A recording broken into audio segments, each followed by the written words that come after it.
প্রত্যেকটা দিন সুন্দর করে তোলাই হয়ে যায় একটা সময়ের পর আমাদের জীবনের উদ্দেশ্য। আমরা যেন প্রত্যেকে একটু ভালো থাকি, আমাদের ফ্যামিলি মেম্বার্সরা যেন ভালো থাকে। তারপরেও বিভিন্ন কারণে আমরা কিন্তু ভালো থাকতে পারি না সব সময়, কিন্তু সেই খারাপ লাগাগুলোকে বাদ দিলে কিন্তু সত্যি বলতে আমাদের জীবনটা সুন্দর। আমরা যারা ভীষণ ওভার থিঙ্কিং করি তাদের কাছে কিন্তু এই ছোট ছোট খারাপ লাগাগুলোই বড় হয়ে যায়। তারপরেও নিজেকে মোটিভেট করতে জানাটা ভীষণ জরুরি। আর প্রত্যেকটা মুহূর্ত, প্রত্যেকটা ক্ষণ আমাদেরকে শিখিয়ে দেয় কীভাবে আমাদেরকে মোটিভেট হয়ে আমাদের আনন্দে থাকতে হবে, হাসি খুশি থাকতে হবে এবং প্রত্যেকটা জিনিস অ্যাচিভ করতে হবে। বন্ধুরা, সকলকে অনেক স্বাগত জানাচ্ছি আমার চ্যানেলে আরও একবার। আশা করছি সকলে খুব ভালো আছো। আজকেও বিকেলের পর থেকে তোমাদের সাথে ব্লগটা স্টার্ট করলাম। রবিবার দিনটা সম্পূর্ণরূপে ছুটি নিয়েছিলাম, না কোনো ব্লগ বানিয়েছি, না তোমাদের সাথে কোনো রকম ব্লগ শেয়ার করেছি। এই ব্লগটা ছিল শনিবার দিনের সন্ধ্যে থেকেই ব্লগটা স্টার্ট করেছি। তোমরা ভীষণভাবে পছন্দ করো আমার সাংসারিক যে কাজকর্ম সেগুলো, আমার পরিবার নিয়ে, আমার সংসার নিয়ে সব কিছু যেগুলো একটা পজিটিভ জিনিস মনে হয় সেগুলোকেই এক জায়গা করে একটা ভিডিও তৈরি করি। এটাই আমার ভিডিও বা আমার চ্যানেলের উদ্দেশ্য। বেশ কিছু দায়িত্ব বা বেশ কিছু কাজ নিয়ে আমি এতদিন ব্যস্ত ছিলাম, তার জন্য নিজের শরীরেও প্রচুর ধকল গেছে, শরীর খারাপ হয়ে গেছে, আবার ব্যাক টু রুটিনে ফিরে এসেছি। অনেক দিন পর আজ আলুর পরোটা করব। সিম্পল আটা নিয়েছি, কোনো রকম ময়দা নিইনি। তার মধ্যে সামান্য পরিমাণে লবণ, সামান্য পরিমাণে চিনি এবং কিছুটা জোয়ান ক্রাশ করে দিয়েছি, আর দিয়েছি কিছুটা পরিমাণে সাদা তেল ময়ানের জন্য। এরপর নর্মাল জল দিয়ে এটাকে ভালো করে মেখে নেব। তোমরা সবসময় জানো আমি আমার চ্যানেলে চেষ্টা করি যেগুলো নিত্যদিনের কাজ থাকে, মানে ফ্যামিলির জন্য যা যা রান্না করি বা যেভাবে সাংসারিক কাজগুলো করি, গোছাই, ঘরদোর যা যা করি সেগুলোই ভিডিওতে শেয়ার করি। তার মধ্যে নিজের এক্সপিরিয়েন্স থেকে শেখা কিছু অভিজ্ঞতা তোমাদের সাথে আমার এই ভিডিওর মধ্যেই থাকে। শুধু নিজের জীবনে খাচ্ছি, পড়ছি, চলছি এটাই না, আমার মনে হয় আমিও যাদের ব্লগ দেখেছি তাদের থেকে কিছু শিখেছি, তাই আমার ব্লগের মধ্যেও সেগুলোকেই প্রতিফলিত করবার চেষ্টা করি। তো একদম নর্মাল জল দিয়ে আটাটা মেখে নেবো। আজকে আরও একটা কাজ করব, সেটা হচ্ছে আমার কিচেনটা ক্লিন করব। কিচেন ভীষণ ক্লাটার্ড হয়ে গেছে। আসলে এতদিন নিজে থেকে কিছুই করতে পারিনি। মা যা রান্নাবান্না করে দিয়েছে, যেভাবে করে দিয়েছে, খেয়ে দিয়ে সুস্থ হয়েছি, আবার চলে এসেছি নিজের সংসারের কাজে। তো সেটাকে আবার নিজের মতন করে একটু গুছিয়ে তুলতে হবে, ক্লাটার্ড ফ্রি করতে হবে। তো সন্ধ্যে থেকে এই জন্যই ভিডিও শুরু করলাম যে সারাদিনটা একটু বিশ্রাম নিয়ে, যেরকম টুকটাক কাজকর্ম থাকে সেগুলো করে বেশ অনেকক্ষণ বিশ্রাম নিয়ে রাত পর্যন্ত আজকে কাজ করব, সব কিছু গুছিয়ে গাছিয়ে নেব। তো আলুর পরোটা করলে কি হয় না, মানে আলাদা করে যেহেতু তরকারি করতে হয় না, একটা ঝামেলা থেকে মুক্তি পাওয়া যায়। তো আমি যেভাবে আলুর পরোটা করি সেটা খুব সহজই বলবো, আবার বলবো যে একেবারেই শর্টকাট প্রসেস নয়। তার কারণ আমরা একটু চটপাটা করে আলুর পরোটা খাই, চাইলেই আলুর পরোটা এখন আর করি না, যেহেতু মানে মাঝখানে বেশ হজম একটা গণ্ডগোল গেছিলো। কিন্তু আমি যেভাবে করি, যেভাবে ফ্যামিলির জন্য করি বা আমরা যেভাবে খাই, তাতে খুব একটা সমস্যা হওয়ার কথা নয়। তো আলু কেটে ভালো করে ধুয়ে পরিষ্কার করে নিয়েছি। এরপর প্রেশার কুকারে দিচ্ছি, আর নর্মাল জল আর সামান্য পরিমাণে লবণ দিয়ে এটাকে 4টে সিটি দিয়ে সম্পূর্ণরূপে সেদ্ধ করে নেব। আয়ুষ্মান খেলাধুলা করে তারপরে পড়ে ফিরেছে, মানে খেলতেও গেছিলো, আবার পড়াশোনা করেও ফিরেছে, পড়া ছিল।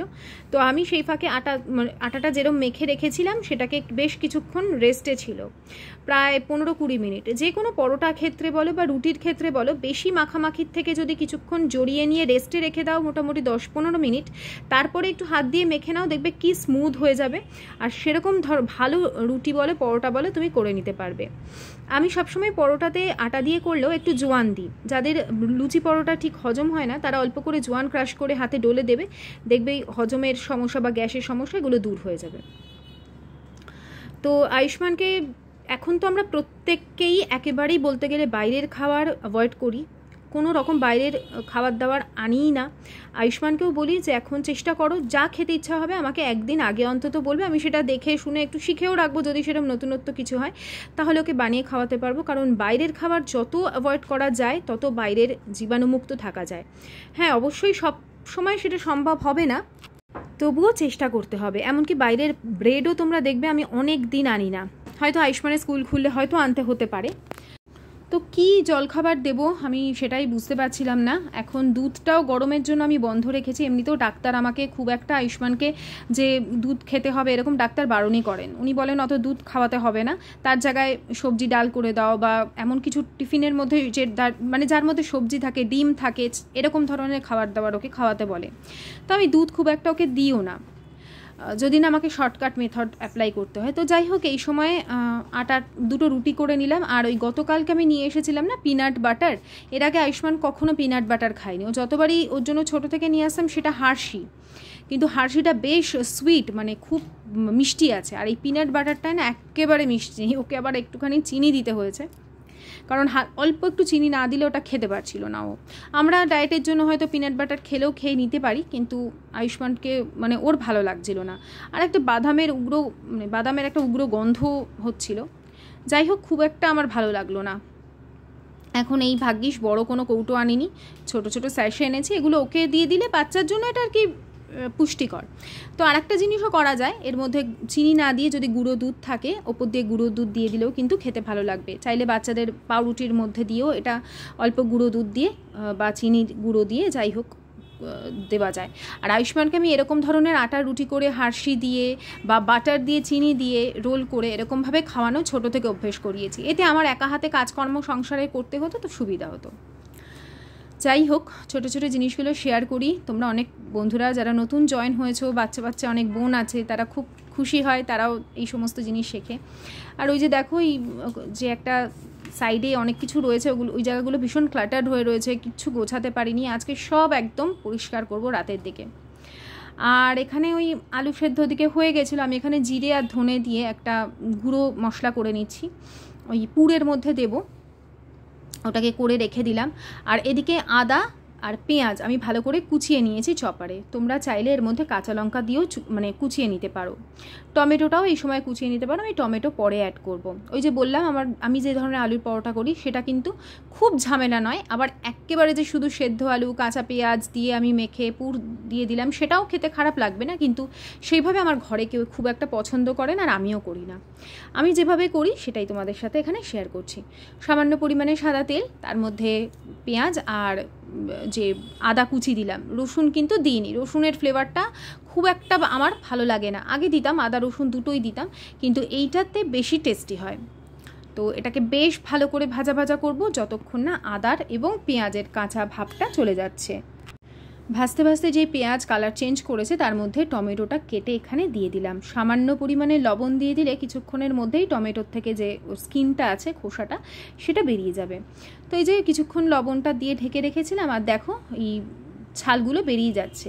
না বেরোলেও খুব একটা অসুবিধা নেই, যারা সুন্দর করে পুর দিয়ে গোল করে বেলতে পারে তাদের কিন্তু খুব একটা অসুবিধা হবে না। অনেকের আছে না ফেটে যায়, আমার কিন্তু মাঝে মধ্যেই ফেটে যায়, কারণ আমি একটু পুরটা আটার মধ্যে বেশি পরিমাণে দিই। মানে শুধু রুটি ফ্লেভার আসবে আর আলুর ফ্লেভার আসবে না, ওইটা ঠিক ভালো লাগে না।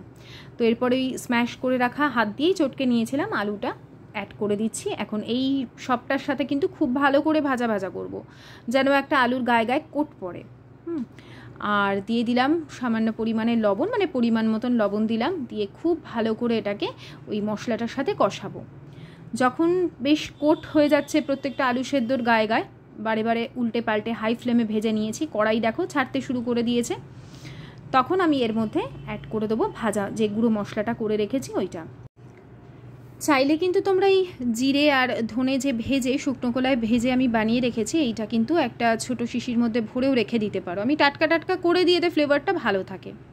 তো এটাকে ঠান্ডা হতে দেবো কিন্তু, না হলে এই গরম পুর যেই ওই আলুর মানে যেই করবে আলুর পুরটা যেই আটার গোলার মধ্যে দেবে ফাটতে শুরু করবে, কারণ ভেতরে বাষ্প তৈরি হয়ে যাবে। তাই একদম পুর ঠান্ডা হবে, তারপরেই কিন্তু ভরবে। এরপর ওটা যতক্ষণ ঠান্ডা হচ্ছে ততক্ষণ আমি ভাবলাম যে এই ঘরে চাদরটা পাল্টাতে হবে। তো সেই জন্য এদিক থেকে চাদর তুলবো, তারপরে ওই যে কুশানগুলো রয়েছে কুশানের কভারগুলোও চেঞ্জ করব। তো এই যে পিঙ্ক কালারের চাদরটা এটাই পেতে নিচ্ছি। আর তোমরা অনেকেই অধীর আগ্রহে বসে আছো ওপরটা পুরোপুরি শিফট হওয়ার জন্য। অ্যাকচুয়ালি কি হয়েছে, আমি ঠিক করেছি যে ওপর একটা টিভি আগে লাগিয়ে নেব, দিয়ে ওপরটা মোটামুটি একটা সেটেল হব আগে, তারপরে রান্নাঘরটা কমপ্লিট করব। নিচে যেমন রান্নাঘর আছে সেরকম তো আছেই, ওপরটা একটু সুন্দর করে গুছিয়ে সব কিছু অ্যারেঞ্জ করে তারপরে যেতে হবে। তো সেই জন্য হাতে তো সময় আছে, ধীরে সুস্থে করলেও অসুবিধা নেই। আর সবেই শরীরটা খারাপ থেকে উঠেছি, এত পরিশ্রম গেছে, তো একেবারে ধকল না নিয়ে ধীরে সুস্থে করি। তো এদিকে দেখো এই কুশনগুলো থেকে কভার ছাড়িয়ে কোথায় যে রেখেছিলাম কভারগুলো খুঁজেই পাচ্ছিলাম না, তাও খুঁজে পেয়েছি। অনেক দিন এই কভারগুলো কিনেছি, বহু বছর হয়ে গেছে, অনেক দিন হয়ে গেছে। আর জানো তো এই যে কুশনগুলো দেখছো এগুলো কিন্তু আমার বিয়েতে পাওয়া। আশিসের বন্ধুরা সবাই মিলে যে গ্রুপ থাকে না, ব্যাচেলার যখন থাকে ওদের একটা গ্রুপ থাকে পাড়ায়, তো সেই সব বন্ধুরা মিলে সবাই মিলে এই কভার, তখন শার্টিনের চাদর উঠেছিল খুব দামি দামি, সেই শার্টিনের চাদর আরও যেন কি একটা সেট এরকম দিয়েছিল, অনেক কিছু দিয়েছিল একসাথে অনেকগুলো বন্ধু মিলে। আর আমার যেহেতু গরমকালে বিয়ে হয়েছিল সেই জন্য কেউ ব্ল্যাঙ্কেট দেয়নি, না হলে তখন নিয়ম ছিল বন্ধুরা মিলে সবাই ব্ল্যাঙ্কেট দেবে, আর না হলে গরমকালে এই ধরনের একটা কিছু সেট। কারণ আমার বিয়ের পরেও আশিসকে দেখেছি বন্ধুদের নিয়ে সব অন্য অন্য বন্ধুদের বিয়েতে যেতে, তারা বেশিরভাগ সময় ব্ল্যাঙ্কেট বা এরকম ভালো কিছু সবাই মিলে একসাথে দিত গিফট। আর এই যে আয়ুষ্মানকে রাতের খাবারটা দিয়ে দিলাম, তখন যে রুটি খেয়েছিল ওটা তো বেশ সন্ধ্যেবেলায়, আর এই রাতের খাবারটা তাড়াতাড়ি ওকে 9:30টার মধ্যে দিয়ে দিলাম যাতে খাবারটা হজম হয়ে যায়। আর এদিকে আমিও একটু তাড়াতাড়ি খেয়ে নেওয়ার চেষ্টা করি, বিশেষ করে রাতের খাবারটা। আশিসকে ফোন করলাম যে তুমি কখন আসবে, কারণ পরোটা বলো লুচি বলো এগুলো গরম গরম খেতে হয়, না হলেই গ্যাস অম্বল হজম হওয়ার প্রক্রিয়াটা দেরি হয়ে যায়। তো আশিস বললো তুমি ভাজতে থাকো, আমি 5 মিনিটের মধ্যে ঢুকবো। তো আমারটাও আমি ভাজছি আর ওরটাও ভাজছি, একটু তো সময় লাগে পরোটা যখন করব, একটু মানে ধিমে আছে আস্তে আস্তে চাপা দিয়ে দিয়ে সেঁকতে হয়, তো সময়টা লাগে ভালোই। অনেক দিন পর আজকে আমি এই স্টাফিং পরোটা বলো বা আলুর পরোটা যাই হোক বানালাম। আগে আগে তো ডেলিই বোধহয় পরোটা খেতাম আমরা, খুবই মানে ছিল আমার ঘরে চালু।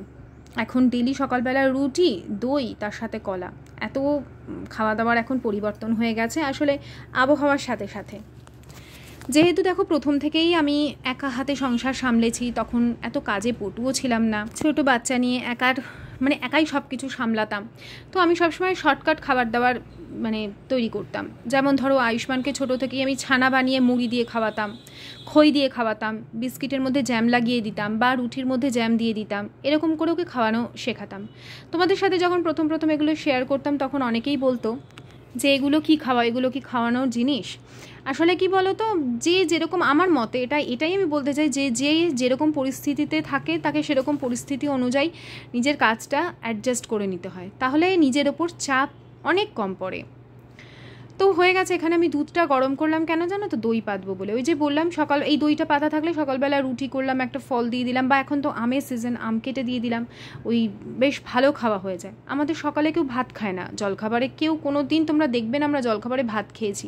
5 বছর ভিডিও করছি, আমি কোনো দিনও তোমাদের 5 বছরের মধ্যে একটা ভিডিওতেও হয়তো তোমরা বার করতে পারবে না যে আমরা জলখাবারে ভাত খেয়েছি, খাবেই না কেউ। হাতে গোনা কয়েকবার হয়তো রাতে ভাত খায় যদি মাংস হলো বা কিছু, সেই না হলে সব ওই রাতেও রুটি সকালেও রুটি বা পরোটা লুচি, এই হ্যাঁ এরকম হচ্ছে আমাদের ব্যাপার। আমাদের রাতেও লুচি হয়, যদি রুটি না করে লুচি করো এরকম। তো এদিকে দইটা পাতা থাকলে কি আমার সকালবেলার তরকারি বানাবার একটা হেডেক থাকে না, তো ওই জন্য দই পেতে দিই রোজ। এদিকে চলে এসেছি, ওইদিকে টুলটা না সরিয়ে দিলাম, ভীষণ আরও জগা খিচুড়ি হয়ে যাচ্ছে, আমার হাতে জায়গাই পাই না যে হাত খুলে কাজ করব। তো ওই জন্য এদিকের যে ছিল র্যাকটা ওটাকে পরিষ্কার করে নিলাম, যেহেতু সাদা তো না হলে নোংরা হয়ে যায়, তেলচিটে হয়ে যায়।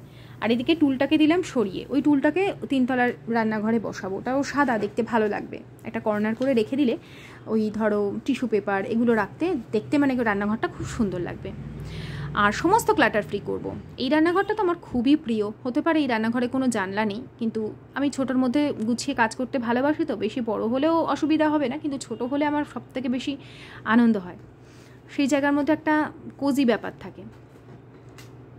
বাসনপত্র সবই ধুয়ে নিয়েছি, ডিনার করতে করতে আমার সমস্ত বাসন ধোয়া হয়ে গেছে। আসলে লিকুইডটা এখন বানানো থাকে তো, যেই বাসন পড়ে আমি সঙ্গে সঙ্গে ধুয়ে রেখে দিই, ওই জন্য আমার বেসিনে খুব একটা বাসন তোমরা দেখবে না। এমনিতে আমার বাসন প্রচুর পড়ে, কিন্তু তাও বেশি বেসিনে রেখে দিই না।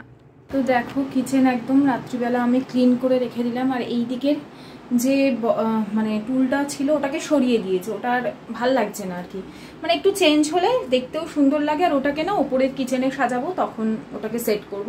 ওটাকে মেজে ধুয়ে তুলে রাখতে হবে। আর এই কর্নারটা একদম এলোমেলো হয়েছিল, হ্যাঁ অনেক দিন গোছানো হয়নি, পুরো ক্লাটার ফ্রি করলাম, পরিষ্কার পরিচ্ছন্ন করে ওখানে যা যা বিট লবণ থাকে, একটা লবণের এক্সট্রা লবণের কৌটো থাকে, মৌরি থাকে, জোয়ান থাকে, এগুলো এক্সট্রা থাকে। ঘরে তো থাকে মৌরি জোয়ান, প্লাস এখানে রাখি, ধরো ইচ্ছে করলে একটু রান্না করতে করতে মুখে দিই, এরকম আর কি। আর একটা জলের বোতল থাকে যেটা রান্নার জন্য, রান্নার পারপাসে ব্যবহার হয়। আর টুকিটাকি জিনিস আছে। এই শশাটা এখন ফ্রিজে ঢুকিয়ে দেবো, রাতে আর শশা কাটিনি, তো এই একদম বেসিন সমস্ত কিছু ক্লিন করে রেখে দিয়েছি। বিছানাপত্র পুরো পরিষ্কার আছে, আসে শুয়েছিল, একটুখানি ওদিকটা নোংরা হয়ে গেছে। আর এই ব্যাগটা না, যেটা আমরা পাহাড়ে নিয়ে গেছিলাম, এটা আয়ুষ্মানের স্কুলের ব্যাগ, এটা ওয়াশিং মেশিনে কেচেছি, কি পরিষ্কার হয়েছে। আমি ভয় ভয়ে ওয়াশিং মেশিনে দিচ্ছিলাম যে চেন টেন আছে, যদি কোনো মেশিনে প্রবলেম হয় বা কিছু। একদম ঝকঝকে নতুনের মতন হয়ে গেছে, এমনকি এই হলুদ রঙটাও একদম চকচকে হয়ে গেছে, পুরো কালচে হয়ে গেছিলো। যাই হোক, এটা তুলে রাখবো, আয়ুষ্মানের স্কুল খুললে তখন আবার ব্যবহার হবে। রাতে আর পাচ্ছি না, এতটাই গরম, খালি দইটা পাতবো। তোমরা অনেকেই দই কীভাবে পাতি সেটা দেখতে চাও। দুধটা গরম করেই ফ্যানের তলায় রেখেছি, একটু ঠান্ডা হোক, তারপরে দইটা পেতে দেবো। এখন বাজে রাত্রি 12টা। এখন যেহেতু এত গরম, তো দই পাতে খুব একটা অসুবিধা হয় না। তো আমি তোমাদের সাথে এমনিতে তো কাজ করতে করতে অনেক কথাই শেয়ার করি বন্ধুরা, অনেক গল্প করি তোমাদের সাথে, কারণ ওগুলো আমার ইনস্ট্যান্ট মনে আসে। যখন আমি ভয়েস ওভার দিই, আমার ইনস্ট্যান্ট মনে আসে, তোমাদের সাথে আমি সেই কথাগুলো বলতে থাকি। অ্যাকচুয়ালি দেখো, আমাকে অনেকেই বলেছো যে পায়েল, মানে আমার সেই পুরনো রান্নাঘর থেকে যেহেতু তোমরা দেখছো, যদি তোমরা এই রান্নাঘর থেকে দেখতে তাহলে হয়তো অতটা রিলেট করতে পারতে না। পুরনো রান্নাঘরের আমি একটা ভিডিও আরও পুরনো অবস্থায় কেমন ছিল সেটা শেয়ার করব, যেটা আমার একটা পুরনো চ্যানেলে আছে, পারলে আমি সেটা শেয়ার করব। দেখো আমি কোথা থেকে কিভাবে এসছি। শুধুমাত্র তোমরা, মানে অনেকে, একজন আমাকে বলেছে প্রে করো যেন আমার নিজের একটা ঘর হয়। অবশ্যই হবে, খালি নিজেকে ভীষণ সৎ রেখো। আর যে মানুষটা যদি তোমার জন্য পারফেক্ট হয়, অবশ্যই তোমার সাথে যদি এমন কোনো অন্যায় না করে থাকে, তাহলেই সেই মানুষটা যদি তোমাকে খুব ভালোবেসে থাকে, তার ভালোবাসার মর্যাদা দিয়ে, তার হাতটা শক্ত করে, যে কোনো, তার বাড়ির লোকের কাছ থেকে আসুক কি তোমার বাড়ির লোকের কাছ থেকে আসুক, হয় না? আমার যেমন এসছে, প্রচুর প্রচুর এসছে। এখন সবাই খুব ভালো, যাই করুক না কেন, তোমাদের দুজনের মধ্যে যদি ভালোবাসাটা থাকে না, হ্যাঁ ঝগড়া হবে, এ কেন আমাকে বললো, ও কেন বললো, তাই নিয়ে তুমুল ঝগড়া অশান্তি হবে। আমিও করতাম, আমার সমস্ত ফ্রাস্ট্রেশন, রাগ গিয়ে করতো ওর ওপর, জানো তো। ও খুব মনে মনে দুঃখ পেত, কষ্ট পেত, কিছু বলতে পারতো না। ও একটা সময় আমার প্রতি ভীষণ, মানে রেগে যায় একটা সাইনের ভীষণ। ও খুব, যে আমি তোমার জন্য সব কিছু স্যাক্রিফাইস করছি, তুমি সব কিছু দেখেও আমার সাথে এরকম ব্যবহার করছো, কিন্তু ওটা বুঝতো না যে আমি কোন পরিপ্রেক্ষিতে করতাম। কিন্তু হ্যাঁ, কোনোদিন যে এত কিছু সহ্য করে ওকে ছেড়ে অন্য কোথাও যাবো, ওকে ছেড়ে কোথাও, এই জিনিসটা আমি কোনোদিন কল্পনাও করিনি। তারপর নিজেকে নিজে ভীষণভাবে বোঝালাম যে না, এই জিনিসটা আমি যদি ওর সাথে অশান্তি করি, আলটিমেটলি আমি সুখে থাকবো না কখনো। তো আমাকে সব কিছু ওই, মানে আরাম মোহ এগুলোকে ত্যাগ দিয়ে, আমার ছেলেটা তখন মোটামুটি কত বয়স হবে, আড়াই 3 বছর, তখন থেকে আমি মোটামুটি বুঝতে শিখলাম। বয়সটা আমার তখন একদমই ছোট ছিল না, 22 বছর আয়ুষ্মান হয়েছে। মোটামুটি যখন 24-25-এ একটা মেয়ের, সত্যি বলতে মানসিকতা হয়তো ম্যাচিওর, অনেকে হয়তো আরও আগে হয়, এবার বুদ্ধির ওপর নির্ভর করে। তো তখন থেকে আমি বুঝলাম না, আমার যে পরিস্থিতিতে আমার স্বামী যেটুকু আয় আছে, যেটুকু রোজগার করে নিয়ে আসবে, আমি সেটুকুর মধ্যেই আমি চালাবো। হ্যাঁ, ওটাতেই আমার সুখ। তো যে ও যা আয় করতো, তার একটা পার্সেন্ট আমরা জমাতাম, 1% খরচা করতাম, মানে সাংসারিক খরচা করতাম। আয়ুষ্মানকে তারপর স্কুলে ভর্তি করালাম, ইংলিশ মিডিয়ামে ভর্তি, সব বাবা মারে, আমাদের মধ্যবিত্ত ফ্যামিলিতে তো একটা ইয়ে থাকেই না, যে একটা সাইড অন্তত ক্লোজ করি। ভালো ভালো খাওয়া দাওয়া কিছুটা বন্ধ করলাম করে। আমি বলছি ছোটো ছোটো এক্সাম্পল, কারণ আমার মনে পড়ছে, তাই আর খুশিও হচ্ছে যে ইংলিশ মিডিয়ামে দেবো। হ্যাঁ, একটা তো লামসাম খরচা থাকেই। তো এক একটা জায়গা থেকে কাট অফ করতাম তখন। তো স্কুলে দেওয়ার পর আয়ুষ্মানকে, তারপর আমাদের যে আশিসকে দেখো যে বাইকটা নিয়ে যেত, ওই বাইকটা আশিস তার পরে পরে কেনে। স্কুলে ভর্তি করার পর 1-2 বছর, 1-1.5 বছর, তার আগে একটা বাইক ছিল। যাই হোক, মানে আমি তোমাদের সাথে জাস্ট শেয়ার করছি। ওই যে রান্নাঘরটা, তোমরা বারান্দার রান্নাঘরটা দেখে, সেটা খুব মনে পড়ে ইদানিং। অ্যাকচুয়ালি ওই ঘরটা মানে রাখলে হয়তো ভালোই হতো, যাই হোক সেটা ছেড়ে দিলাম। ওই বারান্দাতে স্লাইডিং ছিল না কোনো, তো বারান্দা ছিল, তো আমি না কী করতাম, চাদর টাঙিয়ে রাখতাম। চাদর কেন টাঙিয়ে রাখতাম, বৃষ্টি পড়লে পুরো ভিজে যেত না রান্নাঘরটা, ওই জন্য চাদর ফেলে দিতাম। চাদর দিয়ে ক্লিপ দিয়ে, ঝড় হলে কি আর এইসব ক্লিপ মানে তখন উড়িয়ে যেত। তারপরে প্লাস্টিক দিলাম। তারপরে আমার হাজব্যান্ডকে বলেছিলাম, তখন সবাই স্মার্টফোন কিনছে, আমি বললাম আমাকে, ও বলেছিল তুমি একটা স্মার্টফোন নাও, ও দিচ্ছিল আর কি গিফট করছি না, বললাম আমার না স্মার্টফোন লাগবে না, তুমি আমাকে একটা স্লাইডিং এই উইন্ডো করে দাও কিচেনে। তখন খরচা হয়েছিল 15,000 টাকা। ওইটুকু স্লাইডিংটা বসাতে খরচা হয়েছে, ওইটুকু না অনেকটাই ছিল, বড় বড় 3টে ইয়ে ছিল, তো আমাকে ওটা করে দিয়েছিল। মানে এগুলো হচ্ছে ছোট ছোট অ্যাচিভমেন্ট। সেই তারপরে তো একটা দিকে শুধু একটা ভাঙা স্ল্যাব ছিল, অনেক পরে এই দিকে একটা স্ল্যাব, ওইটা ওই ভাঙাটাও ফেলে দিয়ে এই সাইডের আর একটা স্ল্যাব দিয়ে খুব সুন্দর করেও আমাকে রান্নাবান্না করে দিয়েছিল। তো সেই সমস্ত মনে পড়ছে আর তোমাদের বলছি আর কি। তারপরে ছিল বাথরুম নিয়ে, তো তোমাদের বলেছি একটা সমস্যা, 15 বছর যার কারণে আমার একটা ইরিটেবল বাউল সিস্টেম হয়ে গেছে। এখন তো ভুগছি আমি, কত ভুগছি এখন। 15টা বছর এত মানে প্রবলেম হতো। তো ঠিক আছে, সব কিছুই ধৈর্য ধরে আমি কেন, আমরা অনেকেই হয়তো, তবে অনেক সময় আমরা ধৈর্যটা রাখি না। আমার এই কথাগুলো একটাই বলার কারণ, আমাকে হয়তো ধৈর্যটা ধরতেই হতো, কারণ আমাকে ব্যাকে কেউ সাপোর্ট দিত না। তো ওই জন্যই হয়তো ধৈর্য ধরেছি। হয়তো ব্যাকে সেরকমভাবে সাপোর্ট পেলে, ওই যে বললাম আমার বাড়ির লোক বলতো তুমি যখন করেছো ওখানে, তোমাকে ওখানেই ধৈর্য ধরে থাকতে হবে। ব্যাকে যদি সাপোর্ট থাকতো হয়তো আমি এতটা ধৈর্য ধরতে পারতাম না। একটাই কথা বলতে হবে, ধৈর্য যদি ধরো, যে বান্ধবী আমাকে বলেছো আমার জন্য একটু প্রে করো যেন আমারও নিজের একটা বাড়ি হয়, ধৈর্য ধরো। কখন যে তোমার সব কিছু তোমার ফরে চলে আসবে না, কিভাবে যে হয়ে যাবে তুমি ভাবতেও পারবে না। আমি বলি না, আমার যদি কিছু চাওয়ার থাকে আমি ঈশ্বরের কাছে চাই। আমি যখন এই কথাটা বলেছিলাম, আমাকে অনেকে বলেছিল ঈশ্বরের কাছে কিছু চাইতে নেই।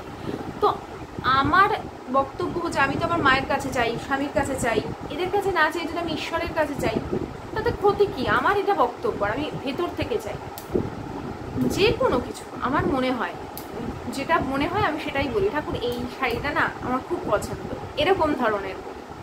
ঠাকুর এই শাড়ির কালারটা না আমার খুব পছন্দ, এরকম। তো যদি তোমার সেই সম্পর্কটা হয়ে যায় ইউনিভার্সের সাথে, তো আমার মনে হয়, এটা আমি আমার ব্যক্তিগত অভিজ্ঞতা থেকে তোমাদের বললাম, যে একদিন ঈশ্বর সব তোমাকে দুহাত ভরে দেবেন, সব কিছু দেবেন। আচ্ছা, দইয়ের সাজোটা নিই, সাজোটা না একটু, এই প্যাকেট দই তো, জলটা যদি একটু ঝরিয়ে রাখা যেত ভালো হতো। আমি ভুলেই গেছি জলটা ঝরিয়ে রাখতে। হবে না, আরো ভালো হয় আর কি। গরম আছে, দুধটা না একদম উষ্ণ গরম থাকবে, মানে খুব গরম থাকলেও হবে না, উষ্ণ থেকেও কম, মানে জাস্ট একদম হালকা একটা গরম থাকবে। সেই পর্যায়েতেই কিন্তু দইটা ভালো বসবে, টক হবে না, একদম ফ্রেশ তাজা দই হবে। তো আমি ওই নর্মাল তোমাদের দেখাবো দইটা কীরকম বসেছে পরের দিন সকালে, সেটাও আমি এই ভিডিওতেই তোমাদের দেখাবো। একদম অল্প পরিমাণে নিলাম, 1 গাদা কিন্তু দই নেওয়ার কোনো প্রয়োজন নেই। এবার তুমি বাটি ভরে দিয়ে দাও না দুধ, যতটা পরিমাণ তোমার, একদম চাক বাঁধানো দই বসবে। আর ইদানিং আমি কিন্তু কাঁচের বয়ামে বসাচ্ছি না, কারণ স্টিলের বাটিতেই খুব ভালো দইটা হচ্ছে। তোমরা দেখো, সকালে আমি দেখাচ্ছি। আপাতত গ্যাসের ওপরেই ঢেকে আমি রেখে দেবো, কোনো কাপড়ও জড়াবো না, তাহলে বেশি টক হয়ে যাবে, কারণ অত্যাধিক গরম। যদি ধরো শীতকালে বসো তখন একটা টাওয়েল বা কিছু দিয়ে চাপা দিয়ে দেবে। এই দেখো সকালবেলা দইটা দেখো, একটুও জল কিন্তু কাটেনি। আমি ঘুম থেকে উঠে ফ্রিজে রেখে দিই। ধরো সকালবেলা ভোরবেলা তো একবার একদম আর্লি মর্নিং আমাদের ঘুম ভাঙি, আমি তখন দেখে নিই যে দইটা জমেছে কিনা। যদি দেখি জমেছে, ফ্রিজে ঢুকিয়ে রেখে দিই। এবার একদম এই চাক বাঁধানো দই ফ্রেশ কেটে তুমি রুটি দিয়ে খাও, এর মধ্যে চিনি চাইলে অল্প দিতে পারো। তো আশা করছি আজকের ভিডিওটা তোমাদের ভালো লাগলো বন্ধুরা, অবশ্যই কমেন্ট করে জানিও। আবার আসছি আগামীকাল, ততক্ষণের জন্য সকলে খুব ভালো থেকো, টাটা বাই বাই, সায়োনারা।